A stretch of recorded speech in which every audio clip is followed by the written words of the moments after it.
Donc ça y est, on est arrivé à Cochabamba depuis hier matin. On avait pris un bus de nuit depuis Sucré, donc on l'avait pris à 20h30, ça nous a fait arriver à 4h du matin. Alors c'est un horaire complètement pourri, on comprend absolument pas leur logique parce qu'il y a même pas 8 heures de trajet pour venir à Cochabamba et ça nous a fait arriver à 4h du matin, on n'avait pas le choix, c'était le seul bus. En plus de ça, on pouvait pas sortir du terminal, enfin c'était écrit dans le guide qu'il fallait pas sortir du terminal parce qu'apparemment les alentours de la gare sont dangereuses la nuit. En fait on l'a vu parce que tous les locaux ne sortaient pas du bus. Donc voilà, du coup on a compris que si même les locaux ne sortaient pas, nous on n'allait pas faire le test de sortir pour voir si c'était vrai ce que disait Lani Planète.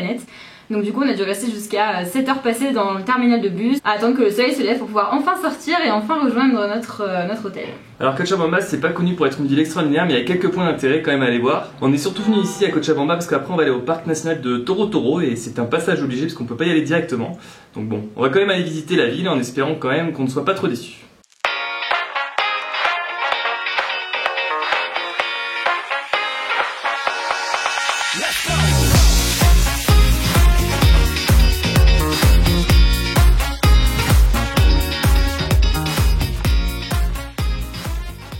À Cochabamba, il y a un Christ, un peu comme à Rio de Janeiro au Brésil, avec cet énorme Christ qui est mondialement connu. Et en fait, on pense tous que c'est le plus haut du monde, sauf qu'en fait, non, le plus grand est à Cochabamba ici. Il fait 44 cm de plus que celui de Rio. Et donc là, on a pris un petit téléphérique pour aller voir un petit peu à quoi il ressemble. Alors, on peut soit prendre le téléphérique, soit prendre un espèce de sentier avec des marches.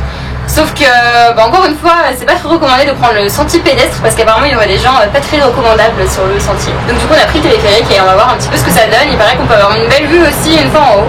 Alors on espère qu'il n'y aura pas trop de bruit mais qu'on voit quelque chose.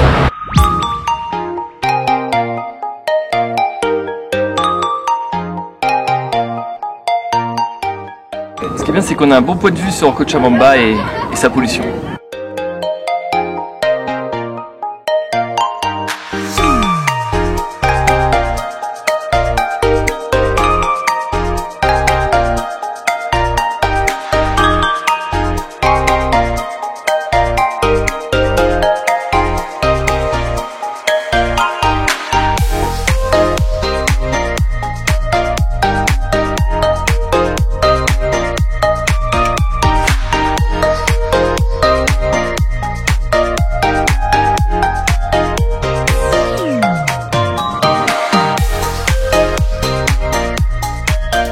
À Cochabamba, il y a une autre petite activité touristique, c'est le grand marché qu'il y a au sud de la ville. Il est énorme, c'est le plus grand marché ouvert d'Amérique du Sud, donc ça mérite les coups d'œil, surtout qu'on adore les marchés.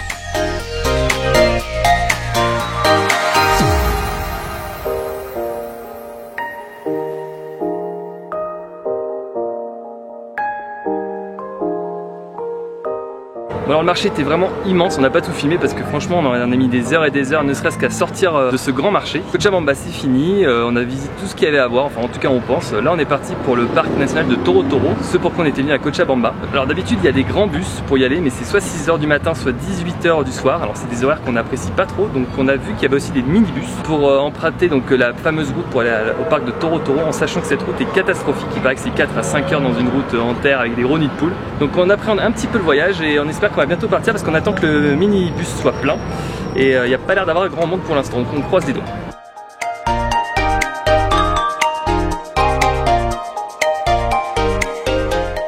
Ça y est, on est enfin arrivé au petit village de Toro Toro après 4h15 je crois de trajet épique et merdique clairement. Ah carrément. Je pense que c'était pire que les 24 heures de bus en Birmanie. On n'a jamais été autant secoué dans un trajet ouais. quoi, enfin, c'était horrible quoi, on a été secoué dans tous les sens. En plus on avait un chauffeur de Formule 1, en fait les Boliviens conduisent à une vitesse complètement démesurée. Donc ça, la vitesse, plus les tournants, plus la route tape-cul, pendant 4h15 c'était assez long mais là du coup on est arrivé.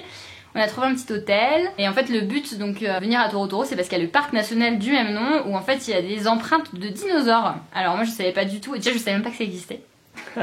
Marine découvre qu'on a découvert les dinosaures grâce à des fossiles et des empreintes. Je savais même pas qu'il y en avait encore au monde, donc, et encore moins qu'il y en avait en Bolivie.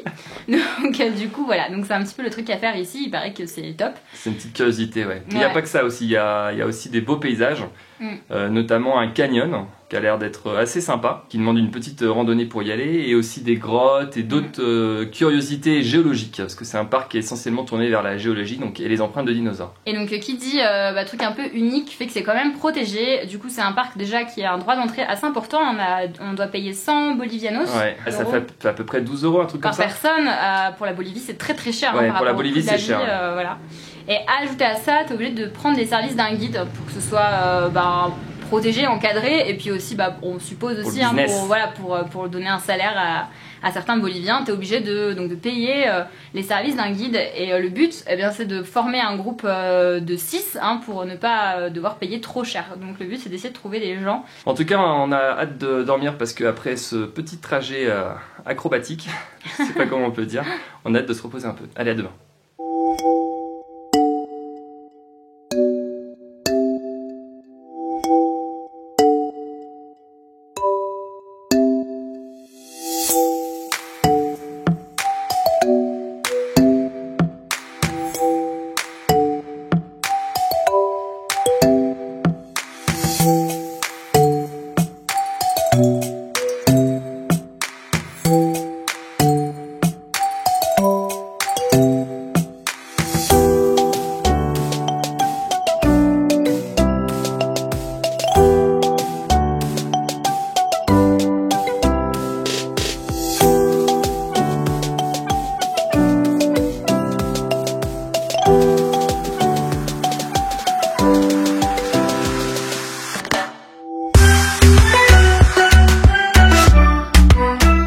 Après 2h30 de marche depuis le petit village de Toro Toro, on arrive enfin à la petite oasis qu'il y a dans le canyon. C'est une belle descente qui nous a attendu.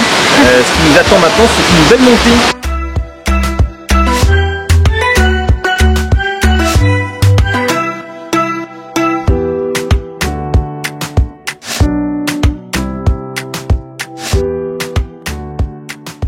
On est parti pour visiter une grotte, la grotte la plus profonde de Bolivie, dans le parc donc de Toro Toro. On n'a pas pris le caméscope et l'appareil photo parce qu'on sait que ça va être très sombre et c'est surtout qu'on n'a pas beaucoup d'espace pour avancer. Je crois que des fois il faut vraiment se faufiler. Donc on a pris que le téléphone, c'est pour ça que c'est pas hyper quality top. On espère qu'on va essayer de filmer quelque chose dans la grotte, mais à mon avis avec la luminosité qu'il y a, c'est pas avec notre petite lampe frontale qu'on va pouvoir voir quelque chose.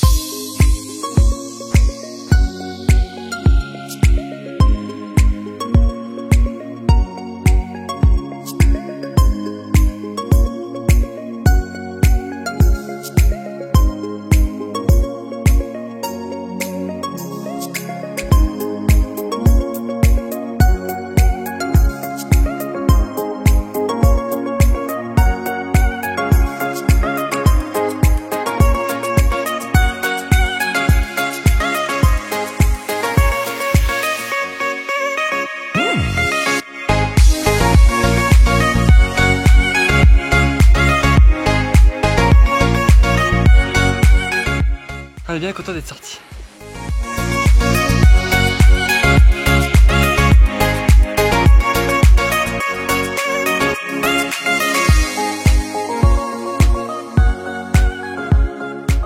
Alors nous voilà arrivés à la Ciudad de Ista.